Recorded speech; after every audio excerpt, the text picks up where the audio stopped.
If I asked you right now, hey, what would you like to eat? How easily could you come up with your answer? Would you need to think about how nutritious the option is or what the costs are? Let's talk about it.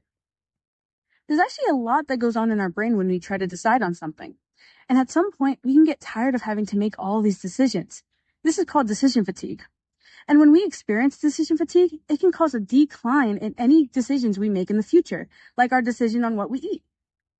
An article from the University of Newcastle investigated the effects of decision fatigue on food. What they wrote is that when we have the mental room, we can think on the long-term effects that food has on us. However, when our mental effort depletes, it can cause us to go for fast, gratifying foods instead. Our dorsolateral and ventromedial prefrontal cortex play important roles when we're making decisions. When we're faced with a lot of decisions, these regions show heightened metabolic activity, which consumes a lot of the brain's resources. This causes the function of the prefrontal cortex to diminish, which leads to the fatigue we feel.